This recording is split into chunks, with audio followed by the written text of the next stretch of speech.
slogan du père de la démocratie en République démocratique du Congo, Étienne Tshisekedi Wamulumba, d'heureuse mémoire, est agonisant aux soins intensifs. Seul le président de la République, Félix Tshisekedi, sera le répondant devant le peuple qui lui a renouvelé la confiance. Le constat est de la nouvelle société civile congolaise. Au cours d'un point de presse animé ce jeudi, 16e jour du 5e mois 2024, le coordonnateur national de cette structure, Jonas Tchombela, a dénoncé la politique de l'Union sacrée.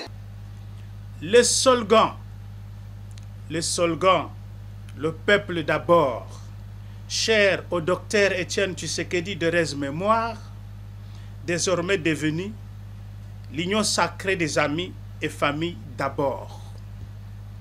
Décidément, le peuple congolais est pris en otage par le présidium de l'union sacrée.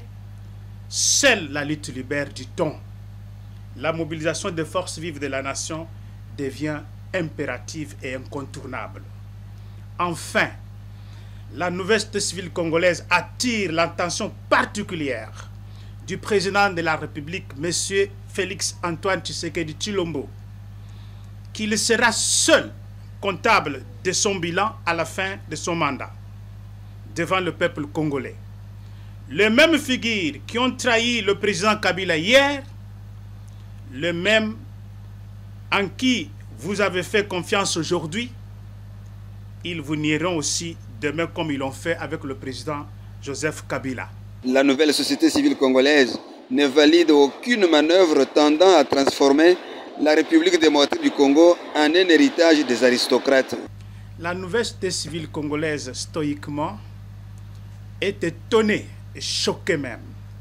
Pendant qu'une partie du pays est occupée par le Rwanda, ses supplétifs du M23 et consorts, le présidium de l'Union sacrée à Kinshasa s'affiche fièrement et publie des communiqués de leurs rencontres partisanes, comme si l'occupation du pays par les armées étrangères et l'échec de toutes les voies diplomatiques était le cadet de leurs soucis.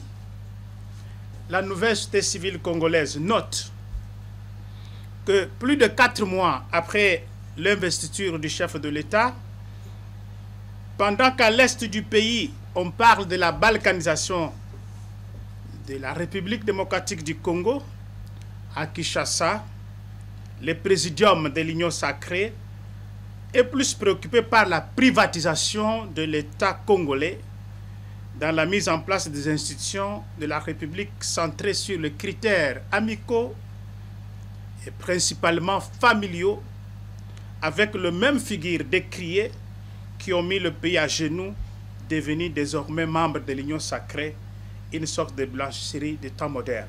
Cette structure spécialisée en défense des droits de l'homme et surveillance citoyenne s'étonne et se sent raisonnablement choquée par l'attitude du présidium de l'Union sacrée, caractérisée par la diffusion des communiqués, des rencontres partisanes au moment où la menace de la balkanisation du pays à l'Est demeure préoccupante.